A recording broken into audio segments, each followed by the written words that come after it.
Bom dia, irmãos. Bom estar mais uma vez aqui para ouvirmos da palavra de Deus. Essa é a aula de número 76. Nós estamos estudando a Confissão de Fé Batista de New Hampshire em harmonia com a Confissão de Fé Batista de Londres de 1689. Nessa aula 76, nós vamos dar continuidade à perseverança dos santos, uma doutrina bíblica. Para isso, eu gostaria que você fosse comigo em Isaías 46. Nós vamos ler a partir do versículo 3.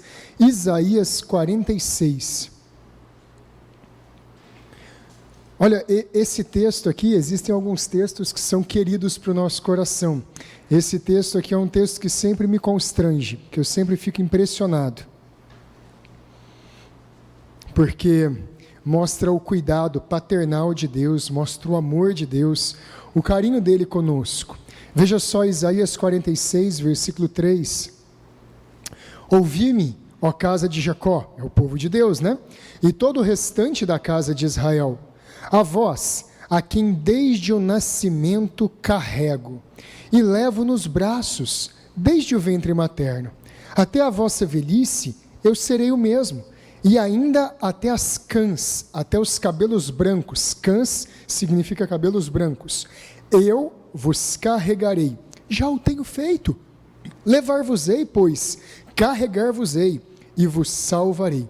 Se você notar os verbos que são utilizados aqui nesses dois versículos, você vai perceber que todas as ações desses dois versículos, são ações de Deus. É Ele quem preserva, é Ele quem carrega, é Ele quem leva nos braços, é Ele mesmo quem salva, é Ele que tem feito, é Ele que vai fazer isso até o final. Esse é um dos textos mais belos do Antigo Testamento para mostrar sobre a perseverança dos santos e que a nossa salvação ela não pode ser perdida porque ela não depende de nós. Ela não depende da nossa força e ela não depende da nossa capacidade. Ela depende aqui do que o versículo 4 diz. Até a vossa velhice, até aquele momento que as nossas forças estiverem diminuindo e a nossa capacidade estiver decrescendo, a promessa é que eu serei o mesmo. Por que nós vamos ser preservados? Por que aqueles que são verdadeiros cristãos serão preservados? Por que aqueles que foram salvos de verdade, eles não podem perder a salvação? Porque Deus não muda. Porque Deus é o mesmo. Então a garantia de que nós perseveraremos, a garantia de que nós ficaremos firmes até o final, ela não é por causa de nós, ela é por causa de Deus. Ela é por causa daquilo que Deus faz, daquilo que Deus atua. Se dependesse de nós, a nossa fé ela é vacilante, a nossa fé e a nossa perseverança, ela não permanece. Nós não temos condição de nos manter, mas a garantia de que uma pessoa que foi verdadeiramente salva, ela chegará até o fim, é que eu serei o mesmo, é que Deus não tem mudança. É que Deus não tem nenhuma alteração nos planos dele, nem nas promessas dele. Então a nossa grande pergunta nessa aula do dia de hoje é nós identificarmos quem pode ter essa esperança? Quem pode esperar que não vai perder a salvação? Quem pode ter essa segurança de que ele vai ficar firme até o fim? De que ele não está crendo em Deus e essa crença vai se provar uma farsa no final da vida? Quem é aquele homem, quem é aquela mulher que pode ter segurança que ela pertence a Cristo, que ele pertence ao Senhor, eles estão nas mãos de Deus e nada vai tirar eles de lá? A Bíblia diz que é o salvo. A Bíblia diz que é aquele que passou da morte para a vida. Então nós temos que investigar hoje, com auxílio dessa nossa confissão aqui um pouco menor. Se você não tem ela está disponível lá na livraria da igreja, você pode adquirir. Confissão de Fé Batista de New Hampshire. É a confissão que nós adotamos aqui na igreja, junto com a confissão de Londres, que é também a nossa confissão de fé. Quem pode ter essa certeza? Quem pode ter essa garantia de que é salvo e de que vai permanecer até o fim? Nós temos que analisar, então, quem é o salvo? Quais são as características de uma pessoa salva? Tem jeito da gente identificar uma pessoa salva? Tem. Os puritanos gastaram grande parte dos seus escritos falando sobre isso. Por exemplo, John Owen, ele tem um livro chamado As Evidências da Fé Salvífica. Então você vai poder ver, biblicamente, se existe fé em você ou se não existe. Através do quê? De evidências. Como é que nós investigamos um crime? Como é que nós investigamos um assassinato? Alguém aqui já jogou detetive? Alguém aqui já jogou esse tipo de jogo? Para você descobrir quem matou, com que instrumento matou, onde matou. Como é que nós fazemos algo assim? Nós procuramos por evidências. Na ciência forense, na criminalística, nós usamos a palavra que nós procuramos por indícios. Nós vamos procurar por digitais, nós vamos procurar por qual foi o material usado no crime, nós vamos procurar por passos, pegadas.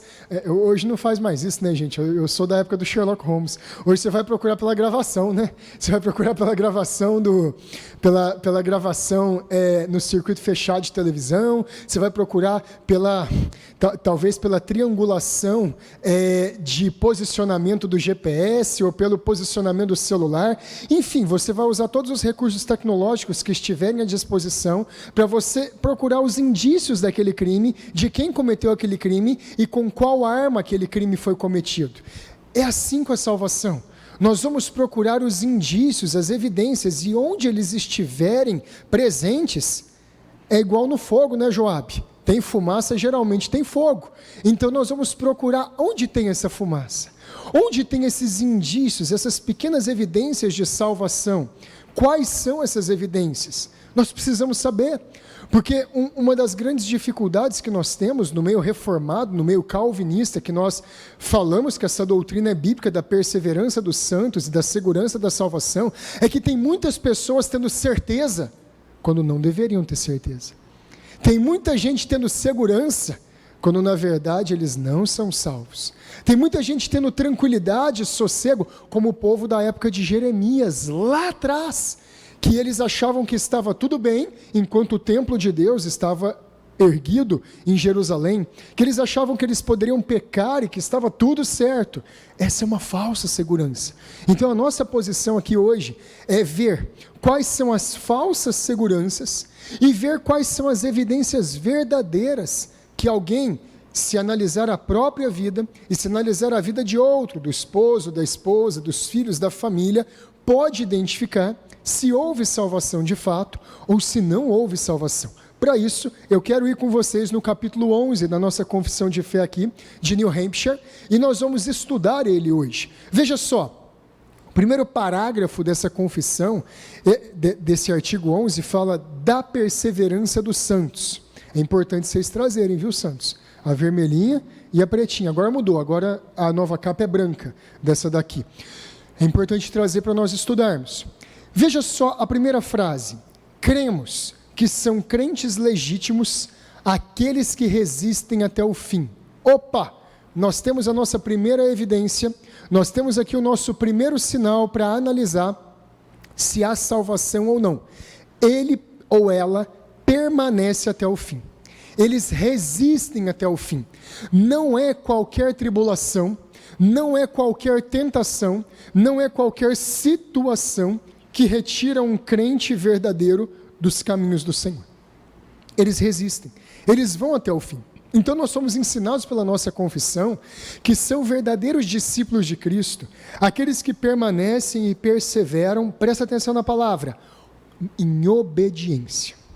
Eles perseveram em obediência aos mandamentos de Deus e em comunhão com a pessoa de Deus até o fim. Esse é o grande ponto. Não é vir à igreja, não é ter sido batizado, não é ter uma boa intenção, uma boa compreensão doutrinária, não é nada disso. O que nós vamos procurar como primeira evidência de um cristão é se ele obedece, se ele permanece em comunhão com Deus, se cada mandamento da Escritura ele procura praticar. E esse ponto é que apesar das fraquezas, apesar das debilidades, apesar de quedas na jornada, essas pessoas persistem até o fim. Esse é o ponto. Eles persistem obedecendo, eles persistem caminhando com Deus. Eles têm falhas, eles têm pecados, eles têm debilidades, eles têm fraquezas, eles têm quedas, e muitas vezes quedas feias, mas eles voltam à obediência, eles voltam ao Senhor, eles se levantam e cumpre-se neles aquele salmo que diz: o meu justo poderá cair, mas não ficará prostrado. O justo de Deus, ele não permanece num estado de pecado prolongada e indefinidamente, são anos e anos ali. Um tempo está bem, vem na igreja, um tempo tem aquele impulso, aquela alegria, outro tempo está abraçado com o capeta, outro tempo está abraçado com o pecado, não quer nem saber de Deus, aí volta de novo, não volta, agora vai, e não vai coisa nenhuma. Vamos ver, João capítulo 8, versículo 31, diz assim a palavra: disse, pois, Jesus aos judeus que haviam crido nele: se vós permanecerdes na minha palavra, sois verdadeiramente os meus discípulos. É o mestre falando. Se nós permanecermos na palavra dele, não é permanecer em meio à igreja, não é permanecer vindo aos cultos apenas, é permanecer na palavra. O que significa isso? É ser crente onde ninguém mais vê, é obedecer a Cristo onde ninguém mais olha, é obedecer a Cristo no seu ambiente de trabalho, que não há olhos lá de pastores, de oficiais, de diáconos te vendo. É você permanecer em Cristo no íntimo do seu quarto, junto com o seu marido ou com a sua esposa. É você permanecer com Cristo e obedecer a palavra dele aqui dentro do coração. Se vós permanecerdes na minha palavra, sois verdadeiramente os meus discípulos. Jesus está dando uma garantia. Então nós podemos ver aqui que não há aquela ideia: nossa, eu tenho tanta boa intenção que eu seja, eu tenho um desejo tão grande que eu seja. Você não precisa ter essa insegurança toda, e você não precisa ter essa volatilidade na fé. Não, você pode saber se você está na fé. Como? Se você permanece na palavra, se você obedece às Escrituras. A salvação, quando nós somos salvos, nós não somos salvos para uma vida de displicência, e nós não somos salvos para uma vida relaxada. Eu sou salvo, mas eu continuo vivendo do mesmo jeito que eu vivi antes. Isso não é salvação. Se você é salvo de verdade, a salvação, ela foi um catalisador de energias, e ele foi um direcionador de forças para fazer você agora amar o que você nunca amou, para fazer agora você viver de um jeito que você nunca viveu antes. Nós não somos salvos para continuar tendo a mesma vida relaxada. Se alguém foi salvo, essa pessoa tem a mente, ela tem a vontade, ela tem o desejo, ela tem as ambições, os sonhos e as metas de vida dela mudadas, e agora a sua vida é inclinada para obedecer à palavra de Deus. Veja só 1 João capítulo 2, versículo 27 e 28. Talvez os maiores versículos sobre segurança da salvação estão no Evangelho de João, estão muito em Isaías também, e nas cartas de João. Eles são muito importantes e Jesus ele confiou essa parte do cristianismo para João. Isso é muito bonito. 1 João 2, do 27 ao 28.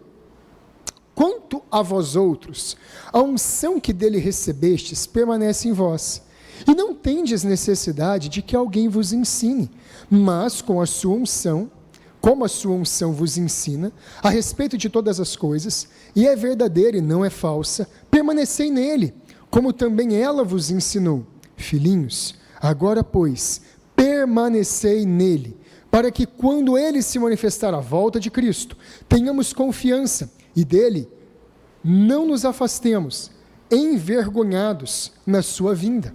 Isso aqui é consenso na interpretação bíblica, que essa palavra unção é você passar óleo sobre a cabeça de alguém.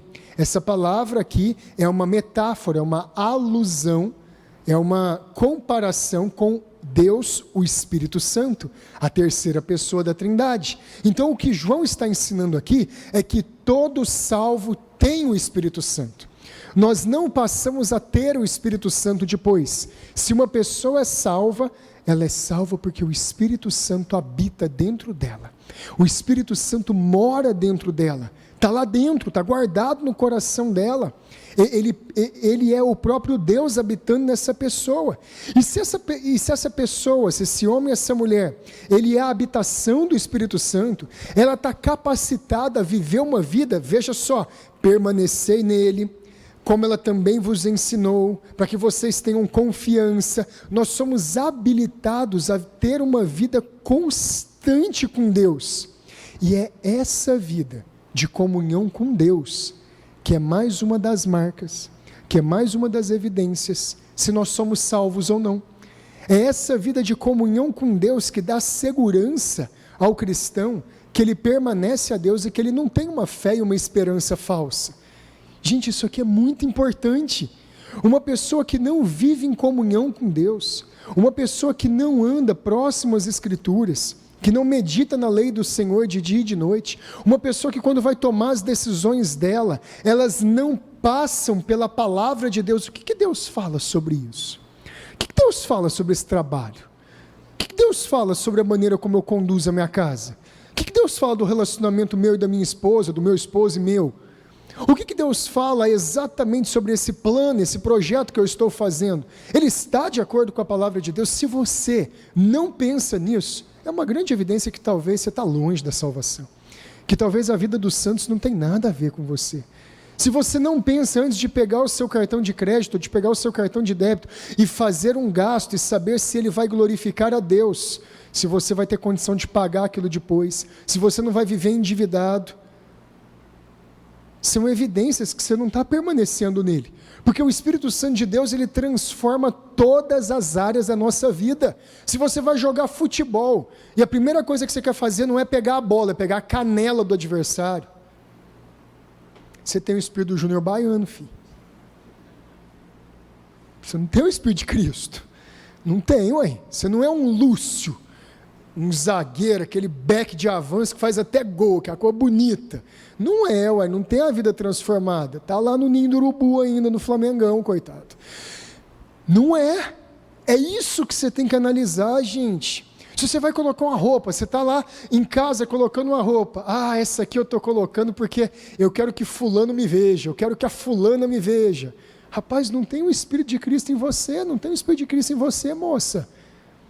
Percebe o tanto que essas coisas são práticas, que elas são evidentes? É isso que João está falando aqui. Olha, se vocês receberam mesmo o Espírito Santo, se vocês têm mesmo Deus ou Espírito morando dentro de vocês, ele tem que mudar cada atitude, ele tem que mudar cada planejamento, ele tem que mudar cada maneira de agir, ele tem que mudar cada maneira de se conduzir. Vamos avançar mais um pouquinho, volta para a confissão. Crentes legítimos são aqueles que resistem até o fim. E nós cremos também que eles têm os seus perseverantes vínculos com Cristo. É o grande marco que os distingue dos professos superficiais. É uma frase um pouquinho difícil, vamos digerir ela. Que os seus perseverantes vínculos, a nossa aliança com Jesus, ela não é de vidro que se quebra, ela não é de papel que se rasga. Os perseverantes vínculos significa que nós permanecemos com Jesus, apesar das dificuldades, apesar dos problemas, apesar das aflições. Perseverantes vínculos significa que a nossa amizade com Jesus, ela não é quebrada, porque eu não gosto mais dele, porque ele não fez aquilo que eu esperava.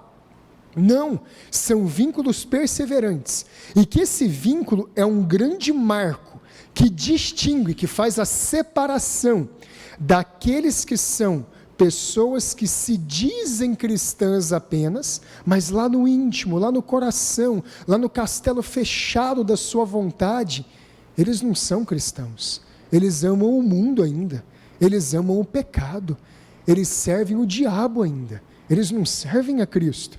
É isso que distingue os professos superficiais de um verdadeiro cristão. Você quer conhecer um verdadeiro cristão? Coloque ele na fornalha da aflição. É assim que Deus testa a fé dos santos. Deus testa a fé dos santos em provação. Lembre-se de Abraão. Abraão já tinha dado mostras que servia a Deus e que amava o Senhor. Mas então veio Deus a Abraão para o colocar à prova. E Deus pediu para Abraão o filho que o próprio Deus tinha prometido e dado para ele. E aí a gente queria saber, é ou não é, Abraão? Você confia em Deus ou você não confia? Você vai entregar? Você vai dar o seu filho Isaque? Você vai oferecer ele como sacrifício a Deus? Mas como? Foi o Senhor que deu, foi o Senhor que fez assim, por que o Senhor está pedindo ele de volta? Nenhuma reclamação, nenhuma consideração, nenhuma desculpa, nada tentando dar um jeitinho, tentando dar uma enrolada. Senhor, é assim? É assim.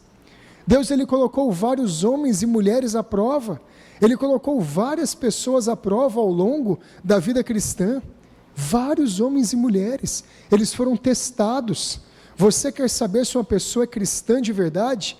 Testa ela com como ela lida com o dinheiro, facilidade de comprar o que ela quiser. Vamos ver para onde que o coração dela vai se inclinar, vamos ver quais vão ser as amizades dela agora, vamos ver agora como que ela vai se portar na sociedade, vamos ver agora o que ela vai comprar. Agora ela tem condição, agora ela pode comprar o que ela quiser, vamos ver o que ela vai fazer.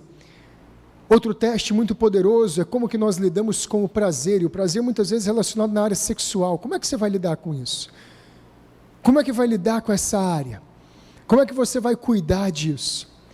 Como é que uma pessoa lida com o poder, com a liberdade de tomar decisões, de mandar em outras pessoas? Opa, agora você casou, né? Agora você é o chefe da sua casa. Como é que você lida com o poder? Como é que você exerce o poder? E aqui tem duas verdades muito importantes, que as duas, elas são extremos pecaminosos. Eu lido com poder, pastor, lá em casa é assim, eu falo, todo mundo obedece, e não tem conversa. Isso é autoritarismo, e Deus, ele nunca aprovou o autoritarismo. Agora tem um outro extremo, não poder, não pastor, parei, deixei para a mulher, vixe, que manda. Isso também é uma maneira de lidar errado com o poder. Existe o equilíbrio nisso tudo? Existe a maneira certa de lidar com o poder? Existe a maneira, ao mesmo tempo, usando de austeridade e força quando precisa, mas de misericórdia e doçura quando precisa? Como que você lida com isso? Essas são as coisas que nós vamos ver, que nós vamos distinguir os salvos dos não salvos. A grande evidência que uma pessoa é salva é que ela persevera em santificação. Ela está todos os anos crescendo em santificação. Todos os anos ela está descobrindo algo novo do caráter de Cristo, algo novo da vontade de Deus, ela está descobrindo algo novo das direções do Senhor, e ela está crescendo. E o crescimento dessa pessoa é manifesto a todos. As pessoas ao redor estão vendo, os irmãos da igreja estão vendo, tem mais pureza, tem mais doçura. Essa pessoa, ela foge do mundo, ela foge do pecado, ela se apega, ela se vincula a Deus cada vez mais, e ela quer seguir tudo que Deus revelou na palavra dele. Vamos comigo em Mateus capítulo 13, versículo 20 e 21.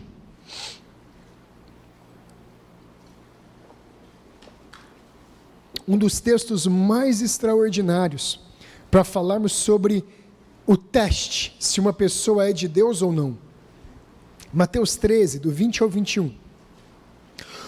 O que foi semeado em solo rochoso, esse é o que ouve a palavra e a recebe, logo, com alegria, mas, não tendo raiz em si mesmo, sendo antes de pouca duração, em lhe chegando a angústia ou a perseguição, a provação, por causa da palavra, logo se escandaliza, logo abandona Deus, logo deixa o Senhor.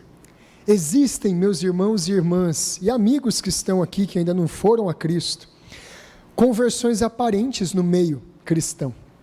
Existem pessoas no nosso meio que aparentemente são de Deus, que aparentemente servem a Deus. E por que elas caminham tão bem durante 1 ano, 2 anos, 3 anos, às vezes 4 anos, mas depois, pum, tem uma queda e você fala, puxa vida, como que isso aconteceu? Como que isso foi possível?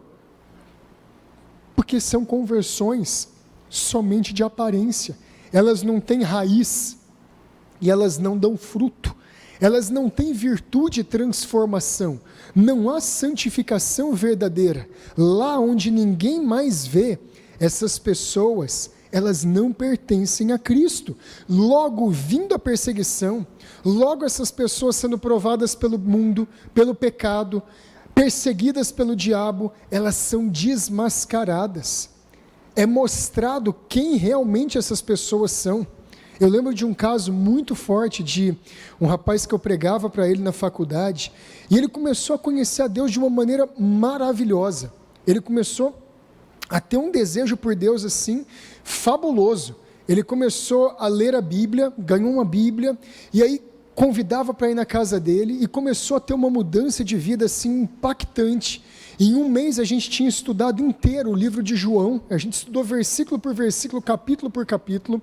Ele começou a ter uma bravura e uma coragem muito grande, levava a Bíblia para a faculdade, lia no meio de todo mundo, não estava preocupado com ninguém. Eu falei, rapaz, será que Deus me usou para ganhar o próximo apóstolo Paulo? Será que vai ser assim? Porque era um negócio assim impressionante.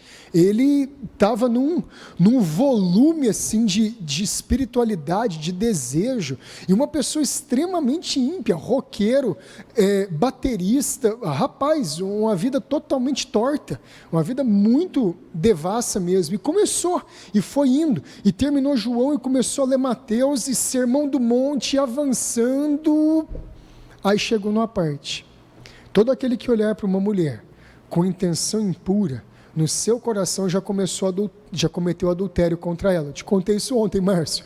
O que aconteceu? Essa pessoa, ela chegou no recreio, lá da faculdade, recreio, né, no intervalo, chegou no intervalo da faculdade e falou, ô Danilão, o que é isso aqui? Eu falei, vixe, meu Deus, será que ele achou Maomé na Bíblia? Será que ele achou alguma coisa que não está na Bíblia? Como assim, o que é isso aqui? Mostra, fala para mim. Aí ele mostrou, lê isso aqui comigo. Aí eu li, todo aquele que olhar para uma mulher impura, já cometeu adultério no seu coração. Rapaz, vai ser a pedra de tropeço para ele, quer ver? Danilo, isso aqui é o que está escrito mesmo? É o que está escrito mesmo. Mas como é que eu vou fazer com as meninas? Eu lembro de ter falado isso até hoje. Como é que eu vou fazer com as meninas? Eu falei, você vai fazer assim? Você não vai olhar para elas com intenção impura. Cara, não tem jeito. Aí ele começou a olhar assim no pátio da faculdade, começou a olhar e falou, olha isso aqui. Eu falei, eu estou olhando. Ele falou, mas como é que você faz? Eu não estou cobiçando. Eu não consigo fazer isso não. Saiu. Não perseverou. Não continuou. Foi um dos exemplos mais vívidos que eu já vi na minha experiência cristã de um solo rochoso. Ele é rochoso. A raiz não consegue penetrar muito. Cresce rapidinho. Avança bem rápido ali, mas logo quando vem o sol, quando vem a provação, logo quando vem a repreensão, quando vem a correção, a pessoa desiste, a pessoa desanima, porque ela não tem raiz. Essa é a marca de uma pessoa que pode ser um cristão apenas de lábio, um cristão apenas de boca. E isso pode ser uma coisa de pessoas recorrentes também. Isso aqui é uma coisa muito importante para a gente perceber. Talvez a pessoa não deixe a igreja formalmente, mas talvez ela nunca entrou na igreja também oficialmente.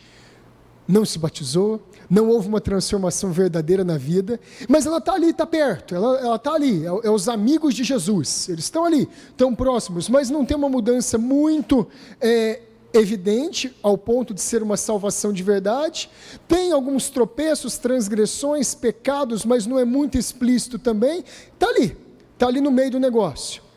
Essa pessoa, ela está andando mais ou menos assim. Quando começa a ficar difícil demais, sabe o que ela faz? Ela tira os antigos artifícios da mentira, do orgulho, do amor ao mundo, ela tira. Opa, peraí, rapaz, eu sei como é que eu lido com isso, está aqui a solução. Quando o mundo está fazendo muito mal para ela, está perturbando a cabeça dela, está atrapalhando a vida dela, rapaz, eu quero um pouquinho de paz, né? Eu quero um pouquinho de águas tranquilas, de pastos verdejantes, aí vai lá comer comida de ovelha, vai lá beber a água da ovelha, é bode, e é o bode do pior tipo. É o bode da pior espécie. Sabe por quê? Porque ele está enganado em Sião. Ele pensa que é de Sião. Ele pensa que a cidadania dele é do céu. Ele pensa que a cidadania dele é do alto, mas não é. Irmãos, eu não estou falando isso aqui com alegria. Eu não falo isso com alegria, mas de jeito nenhum. Porque você abrir os olhos de uma pessoa que é iludida é a coisa mais difícil do mundo. Cristão e Esperança, do livro Peregrino, de John Bunyan, tentaram fazer isso com outro personagem chamado Ignorância.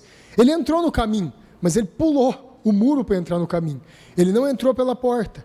Eles conversando entre os dois, Esperança e Cristão, falaram, mas vem cá, você passou pela porta estreita, você foi à casa do intérprete, você ouviu a palavra de Deus? Não, o povo do meu país, eles estão acostumados a entrar aqui nesse caminho, pulando o muro, mas você não vai entrar. Você tem um certificado, que era a segurança da salvação, que era a justificação. Não, bobagem. Eu já escutei a palavra de Deus. E ele foi, gente. E ele chegou às portas da cidade celestial. Ele bateu nas portas da cidade celestial, só para descobrir naquele último dia, que ele viveu uma vida inteira enganado, e que às portas do céu havia um caminho direto, Henry, para o inferno.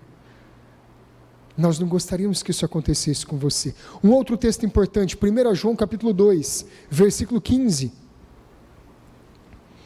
Puxa, esse texto é um dos mais evidentes para falar disso. 1 João 2,15 até o 19. Não ameis o mundo, nem as coisas que há no mundo. Se alguém amar o mundo, o amor do Pai não está nele. É uma evidência, não está. Porque tudo que há no mundo, a concupiscência da carne, os desejos baixos, vis da carne, a concupiscência dos olhos, a cobiça e o desejo de possuir aquilo que não é meu, e a soberba da vida, o orgulho da boa vida, o orgulho da tranquilidade, do conforto, não procede do Pai, mas procede do mundo. Ora, o mundo passa, bem como a sua concupiscência. Vai passar, vai passar. Aquele, porém, que faz a vontade de Deus permanece eternamente. Filhinhos, olha o amor de João falando. Já é a última hora. E como ouvistes que vem o anticristo, também agora, muitos anticristos têm surgido, aqueles que negam o Senhor Jesus. Pelo que conhecemos que é a última hora. Versículo 19. Eles saíram do nosso meio, entretanto não eram dos nossos. Porque se tivessem sido dos nossos, teriam permanecido conosco. Todavia, eles se foram, eles saíram, para que ficasse manifesto que nenhum deles é dos nossos. A evidência que uma pessoa é de Cristo é de uma vida inteira de perseverança em obedecer a palavra de Deus. Quando isso não ocorre, essa pessoa, mais hora ou menos hora, vai deixar a congregação dos justos, vai deixar uma igreja bíblica, porque ela não pertence àquele meio. Percebe que o jeito que João está falando aqui, ele é muito categórico. Ele não está dizendo que a pessoa era salva e deixou depois de ser salva. Ele está dizendo que ele nunca foi salvo. É a mesma coisa que Jesus fala em Mateus capítulo 7, apartai-vos de mim, vós que praticais a iniquidade, eu não vos conheço. Quando ele fala isso, o tempo verbal no grego original ali daquela passagem de Mateus 7, eu nunca conheci vocês, eu nunca soube quem vocês eram. Mas quem são essas pessoas de Mateus 7? Em teu nome fizemos milagres, em teu nome profetizamos, em teu nome expulsamos demônios. São pessoas que aparentemente tinham tudo para ser os número 1 do cristianismo. Eles não eram, porque lá dentro, no íntimo do coração, eles não eram de Deus. Gente, João, ele vai num nível tão profundo que ele chama essas pessoas de anticristos. Sabe por que ele chama eles de anticristos? Porque essas pessoas, depois que elas saem da igreja, elas são feitas 2 vezes mais filhas do diabo. E essas pessoas passam a ser inimigas da cruz, e elas passam depois a fazer mais mal do que em toda a vida ímpia delas antes. Você já conheceu alguém assim? Que aparentemente foi crente, que serviu na igreja, e que hoje está num estado caído e fala, religião é coisa de doido, religião é coisa de bocó. Essas pessoas, elas voltam para um estado muito pior. Por isso que João, ele usa aqui corretamente e diz, eles são anticristos, eles passam a ser inimigos da verdade, eles passam a ser inimigos da palavra de Deus. E Senhor, eu falo isso agora, e quantas pessoas não vêm à minha mente, ao longo desses últimos 19 anos na fé, se eles fossem dos nossos, eles permaneceriam conosco, mas eles não estão. Eles não estão mais, porque Deus fez a questão de passar a régua, de passar a linha divisória, e eles foram achados do lado daqueles que eles foram pesados e achados em falta. Eles não são dos nossos, eles não pertencem a nós. Isso aqui é das perguntas mais importantes que nós temos que fazer na nossa vida. Não é se existe ou não a perseverança dos santos, ela existe, É uma doutrina bíblica. Nós estamos vendo texto após texto que é bíblico. Nós vimos isso na aula passada. A questão é, eu sou um santo? Eu sou um salvo? Isso aconteceu comigo? Eu pertenço ao número desses benditos que podem esperar o amor de Deus? João 6, 66. À vista disso, muitos dos seus discípulos o abandonaram e já não andavam mais com ele. Então perguntou Jesus aos 12: porventura quereis também vós retirar-vos? Respondeu-lhe Simão Pedro: Senhor, para quem iremos? Tu tens as palavras da vida eterna, e nós temos crido e conhecido que tu és o Santo de Deus. Muitos daqueles que estavam seguindo a Jesus até essa hora desanimaram, fraquejaram, desistiram, falaram: não, isso aqui é difícil demais, não quero isso aqui, não, tá doido, vixe, misericórdia, eu quero voltar pro forró, não, eu estou com saudade do bailão, que é isso? Eu não dou conta disso aqui não. Não pode mais contar uma mentirinha, não pode mais dar um sorriso, não pode rir de uma piadinha imoral, não é possível, não aguento isso aqui não. Muitos já não quiseram mais andar com ele. E Jesus virou para Pedro e para os demais apóstolos e perguntaram: e vocês? E aí? Vocês querem ir embora também? Você vê que Jesus é generoso. Ele pergunta: está difícil demais, Soraya? Está muito complicado, Caio? Toca o sino, vai embora, pede para sair. Ele dá essa oportunidade, ele fala: gente, eu não quero ninguém me seguindo como se essa pessoa tivesse condenada a ser cristã, não. Eu não quero ninguém me seguindo como se essa pessoa tivesse condenada a praticar os meus mandamentos, não. Eu não quero pessoas aqui no meu exército, não quero pessoas aqui na minha empresa contrariadas. Eu não quero gente que está trabalhando aqui, mas não gosta de vender sapato. Não quero gente que está trabalhando aqui, mas não gosta de fazer pizza. Não quero gente que está trabalhando aqui, mas não gosta de vender. Não, eu quero pessoas que estão satisfeitas aqui. Jesus, ele é assim, ele é generoso. Ele pergunta: vocês não querem ir embora? Aí Pedro fala: mestre, para onde que nós vamos? Mestre, para quem nós iremos? Só o Senhor tem as palavras de vida eterna. Isso aqui mostra uma das coisas mais belas da vida cristã. O cristão de verdade, ele está disposto a seguir o Cordeiro, para onde o Cordeiro for.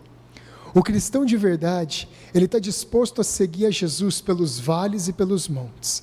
Ele está disposto a seguir o Jesus por meio das dificuldades, por meio das provas, de ser contrariado, de ser exposto, de ser envergonhado, de ser humilhado. Ele está disposto a passar por cada uma dessas coisas, e a humilhar, e a humilhar, e a humilhar o coração, porque o Senhor dele foi humilhado. Porque o Senhor dele foi envergonhado, porque Filipenses lembra esse cristão que o Senhor dele foi rebaixado, e ele foi rebaixado ao ponto de homem, e depois ao ponto de homem, ele foi rebaixado ao ponto de escravo, e ao ponto de escravo ele se humilhou a si mesmo ainda mais, morrendo morte de cruz. O cristão está disposto a seguir a Cristo para onde ele for. Eu lembro de uma declaração de um pastor romeno chamado Richard Wurmbrand, e ele passou 14 anos da vida dele preso nas prisões comunistas, marxistas do leste europeu na Romênia, e ele fala que ele passou 2 anos inteiros na solitária. E aí, um dia, sendo muito provado na mente dele, para finalmente falar com os guardas comunistas e negar a fé dele, poder sair de lá, ele não sabia se a esposa dele, Sabrina, estava viva, ele não sabia se o filho Miguel estava vivo, ele estava aflito, ele estava angustiado, e ele foi muito tentado por Satanás, e ele conta que o que ele encontrou de apoio, o que ele encontrou de sossego e de graça no coração dele, foi que ele começou a orar, e ele teve uma experiência com Deus na solitária, 2 anos sem ver a luz do sol. Ele começou a orar e foi como se uma luz invadisse a cela dele. Ele falou: Senhor Jesus, se eu, para estar do lado do Senhor, tiver que ir para o inferno, eu quero ir para o inferno para estar perto do Senhor. Se onde o Senhor estiver hoje for o lugar de maior dor, o lugar de maior tortura, é lá que eu quero estar com o Senhor. Não, Jesus, para mim não me importa se serão ruas de ouro e de cristal no céu, não importa se será um lugar que vai ter choro ou que não vai ter choro, eu quero ter o Senhor. Ele falou que aquilo ali foi um ponto de mudança na vida dele, e que ele passou a ter uma confiança muito maior na pessoa de Cristo, quando ele passou a ter comunhão com Cristo nos seus sofrimentos. E é isso que Filipenses capítulo 3 fala, para que eu seja achado nele, não tendo a minha justiça que vem da lei, mas a dele que vem da fé em Cristo, e eu possa também experimentar a virtude da sua ressurreição, e o poder da comunhão das suas aflições. O único homem que eu já vi até hoje pregar esse versículo foi o Martin Lloyd Jones. E é andar com Deus, é andar com Deus em aflição, é andar com Deus quando tudo está errado, é andar com Deus quando as coisas não saem bem, quando nós somos contrariados, é andar com Deus ali, custe o que custar, não importa, nada. Não é isso que Apocalipse fala, aquele versículo tão bonito, acho que é Apocalipse 13:8, se eu não me engano, e eles seguem o Cordeiro, por onde quer que ele vá, e eles seguem o Cordeiro, por onde quer que ele vá, está falando dos mártires no céu, e está dizendo que eles seguem o Cordeiro por onde quer que ele vá. Por quê? Porque aqui na terra eles seguiram o Cordeiro em sofrimento, Sotoninho. Aqui na terra eles seguiram o Cordeiro sendo contrariados, não fazendo a própria vontade, não andando no próprio desejo. Mais uma aplicação, você quer ser santo de verdade? Você quer vencer as mazelas que atuam no seu coração? Quer vencer a ira pecaminosa? Quer vencer o orgulho? Quer vencer a soberba? Quer vencer a dureza de coração? Quer vencer a sua vontade, que ela manda na sua vida? Anda com o Cordeiro em sofrimento. Sofre com ele, porque ele prometeu para Timóteo, se com Cristo nós morrermos, com ele nós viveremos. Se com ele nós sofrermos, com ele nós reinaremos. Você não pode reinar sozinho, você não pode viver sozinho. Agora, se você fizer tudo isso com Cristo, você pode ser mais que vencedor, invencível. Essas são algumas evidências daquelas pessoas que podem ter segurança da salvação, daquelas pessoas que podem confiar em Cristo mais do que todas as coisas e permanecer nele até o fim. A Confissão de New Hampshire tem o último parágrafo e ela diz assim: esses que são crentes legítimos, eles têm uma especial providência que zela, que cuida do seu bem-estar, e eles são guardados pelo poder de Deus, através da fé para a salvação. Esses que são verdadeiros cristãos, eles são protegidos por Deus. Lembra do Salmo 21? Aquele que habita no esconderijo do Altíssimo, à sombra do Onipotente descansará. Eles estão guardados, eles estão protegidos debaixo das mãos de Deus, e eles não podem ser tirados de lá. Tem uma providência especial que cuida deles. Sabe o que significa isso, essa providência especial? É aquele quase. Ai, pastor, se tivesse demorado mais um minuto, tinha dado errado. Pastor do céu, se não tivesse caído a força. Pastor, se não tivesse sido aquele farol que fechou. Se não tivesse sido aquela circunstância. Essa é a providência especial. Existe uma providência especial de Deus, que na hora que a sua força e a sua fé estão faltando e falhando, Ele intervém para não deixar o justo dele ver corrupção. Ele intervém para não deixar a santa dele perecer. É essa providência especial que era para tudo dar errado. E ele é guardado para a salvação. Ele é protegido. Veja só escute, Romanos 8:28. Sabemos que todas as coisas cooperam para o bem daqueles que amam a Deus, daqueles que são chamados segundo o seu propósito.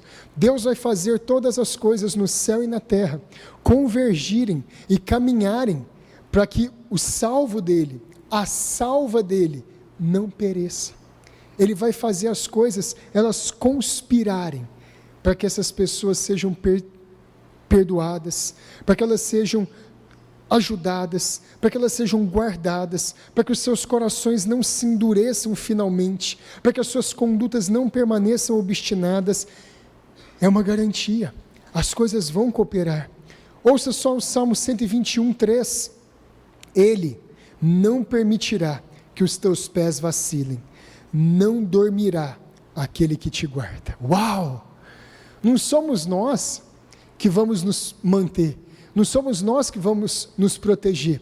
Existe um guarda-costas celestial dado a cada cristão e a cada cristã que ele não falha, ele não erra, ele não perde, ele não vai dormir, ele não vai permitir que os seus pés vacilem, a proteção dele sobre você não vai falhar. Tem aquele filme famoso do Kevin Costner, o guarda-costas, ele vai tomar o tiro por você, ele vai te proteger, ele vai te guardar, ele vai proteger você, ele não vai deixar que você seja tomado. E aliás, ele tomou o tiro da ira de Deus por você, na cruz do Calvário. Nós estamos chegando na Páscoa, estamos a menos aí de 40 dias da Páscoa. Ele tomou o tiro no seu lugar, ele tomou a ferida da lança no seu lugar, as mãos dele, os pés dele foram rasgados no seu lugar, e ele deu a sua vida no madeiro, em grande aflição, no seu lugar e no meu lugar. Ele não vai te perder. Veja só Hebreus 1, do 13 ao 14. Ora, a qual dos anjos jamais disse Deus: assenta-te à minha direita, até que eu ponha os teus inimigos por estrado dos teus pés? Não são todos os anjos espíritos ministradores, enviados para serviço a favor daqueles que hão de herdar a salvação? Esse texto aqui é um dos mais evidentes da segurança da salvação. Aqueles que são salvos, eles esperam por uma herança, e eles vão herdar essa herança, eles vão receber essa herança chegará até eles. Não é uma herança enganosa, não é uma herança que depois lá na frente eles vão descobrir que eles foram deserdados. Não, os próprios anjos de Deus são enviados para cuidar das nossas vidas, porque nós vamos herdar a redenção eterna. Um filho, ele tem esperança de receber a herança do pai, por causa dos direitos familiares, em um lugar justo. É assim que acontece. Se nós somos filhos de Deus, nós temos a garantia que nós nunca seremos deserdados. O nosso nome nunca será riscado do livro da vida. Nós nunca seremos apagados da presença de Deus. Nós permaneceremos com Ele para sempre. Por quê? O último versículo, 1 João 4,4. Filhinhos, de novo João falando com amor, vós sois de Deus e tendes vencido os falsos profetas, porque maior é aquele que está em vós do que aquele que está no mundo. Pastor, e se o diabo me pegar? Pastor, e se o capeta vier contra mim? Eu não vou resistir. E não vai mesmo, querido. Jesus falou para Pedro, Satanás pediu para peneirar vocês, Satanás pediu para pegar vocês, mas eu roguei por ti, Pedro. Sabe por que nós vamos perseverar? Sabe por que nós vamos ser guardados? Porque Jesus rogou por nós. Nós vamos vencer os falsos profetas, nós vamos vencer os falsos evangelhos, nós vamos vencer as falsas doutrinas. Aquele que pertence a Cristo, ele não vai ser enganado, porque Cristo, o Pai e o Espírito Santo estão trabalhando para proteger as suas vidas. Nós vamos vencer, é uma garantia que aquele que é salvo de verdade, ele vai vencer, porque maior é aquele que está nele do que aquele que está no mundo. Ele não vai perder, ele não vai ser derrotado. O poder preservador de Deus vai guardar a vida dele. Agora eu quero encerrar lendo para vocês uma parte de uma pregação do Charles Spurgeon muito interessante, que ele fala sobre ilustrações da diferença da vida de um salvo e de um ímpio. Escuta só o que o príncipe dos pregadores falou sobre como é a vida de um salvo e como é a vida de um ímpio. Veja que interessante essas palavras. Palavras de Spurgeon aqui. Há uma grande diferença, tanto no princípio quanto na prática, entre o piedoso e o ímpio. As afeições dos piedosos são espiritualmente refinadas e os seus desejos são exaltados. As inclinações dos ímpios são corruptas e os seus desejos rasteiros. O pecado tem apenas uma posição cambaleante, temporária e momentânea na vida dos piedosos, mas o pecado fixou seu trono e assumiu residência eterna na alma dos ímpios. Nos piedosos, a graça e o pecado lutam pela soberania. No ímpio, o pecado domina e não existe luta. O piedoso está profundamente preocupado com o mundo vindouro. O ímpio não se preocupa com as realidades eternas. A fala dos piedosos é temperada com graça. O discurso dos ímpios é insípido, ríspido e vão. O piedoso tem sua esperança fixada em Deus. O ímpio não tem temor de Deus diante dos seus olhos. Os piedosos usam o mundo sem abusar dele. Os ímpios, ao usar o mundo, abusam de si mesmos e do próprio mundo. O piedoso vê Deus em sua vida diária e se regozija nele de todo o coração. O ímpio diz em sua prática: não há Deus, e deseja em seu coração que não haja Deus mesmo, para que ele faça o que quiser. O piedoso redime o seu tempo e o usa com sabedoria. O ímpio desperdiça o seu tempo. O piedoso estuda o seu dever em obediência a todos os mandamentos de Deus. O ímpio quer se libertar de todas as ordens de Deus. O piedoso perdoa os seus inimigos. O ímpio arma uma armadilha para pegar os seus inimigos. O piedoso entrega-se a Deus para vingar as injustiças feitas a ele. O ímpio, ardente e tumultuado em coração, busca vingança. O piedoso ama a pureza em todas as coisas. O ímpio charfuda-se como um porco na impureza. O piedoso está contente com a sua condição. O ímpio cobiça todo dia e nada tem. O piedoso tem seu coração purificado pelo Espírito. O coração do ímpio é como uma gaiola de pássaros imundos. O piedoso anda em liberdade nos caminhos de Deus. O ímpio é servo e escravo do pecado. O Espírito Santo governa no coração dos piedosos. Satanás é o governante do coração dos ímpios. O piedoso tem a sua cidadania no céu. O ímpio tem a sua cidadania no inferno. Provérbios 14:32. O ímpio é expulso na sua maldade, mas o justo tem esperança na sua morte. Para que conhecer a doutrina da perseverança dos santos? Para que conhecer essa parte bíblica tão importante? Para nós sabermos se nós somos os santos. Para nós sabermos se nós passamos da morte para a vida. Se você passou, você pode ter segurança da salvação e nada vai te arrancar das mãos de Deus. Se você não passou, corra para Cristo. Se arrependa, tenha fé no Senhor e perceba, é uma ordem de Deus a todos os homens, em todos os lugares e em todas as épocas, que eles se arrependam e creiam no Evangelho. Não é uma opção, é uma ordem de Cristo, que você vá até Ele e você se arrependa diante do Senhor. Essa foi mais uma aula da nossa confissão de fé de New Hampshire sobre a perseverança dos santos. Só para terminar, irmãos, valorize essas joias. Nós estamos no ano de 2022.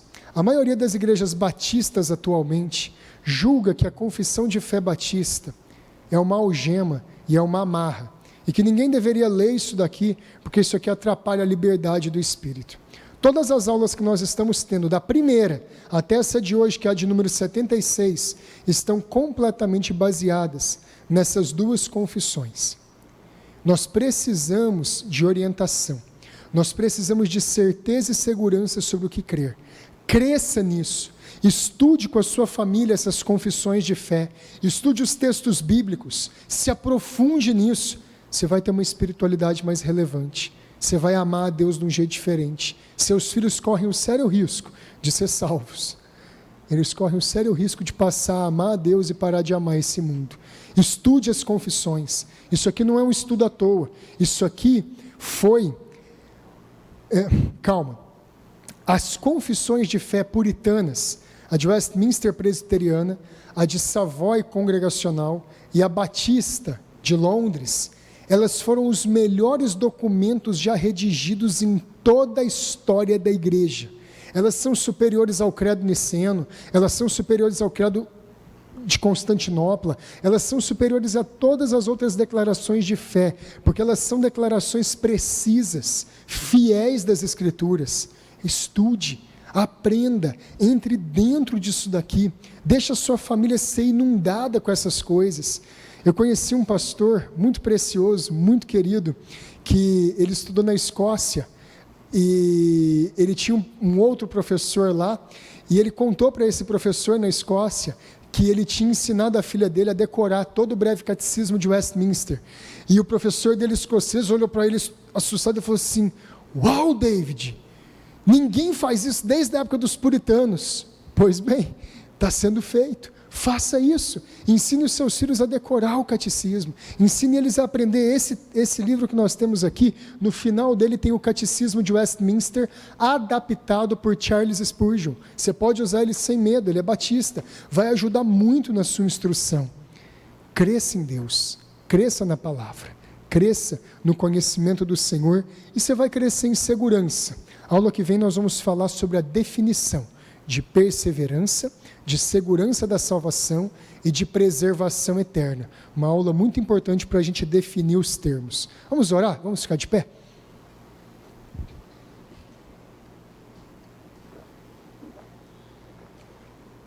Senhor Deus, temos grande privilégio de vivermos numa época em que há a luz do Evangelho brilhando sobre nós.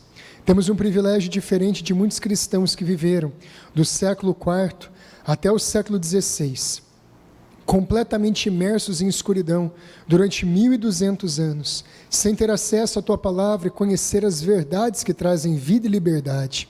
Ó Deus, que o Senhor nos ajude, que o Senhor nos transforme, que pelo poder do Teu Espírito Santo, o Senhor limpe os nossos corações de preconceitos, de pré-julgamentos, de vaidades, de orgulho mesmo, Deus, e que o Senhor nos faça ser cristãos maduros, seguros, fortes e fiéis em Ti.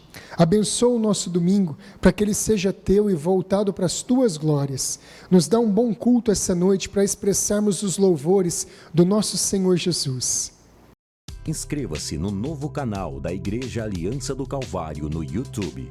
Ricos conteúdos, aulas de EBD, exposições bíblicas e práticas das confissões históricas batistas, curso de Teologia Confessional Batista Reformado. Igreja Aliança do Calvário, novo canal no YouTube. Inscreva-se.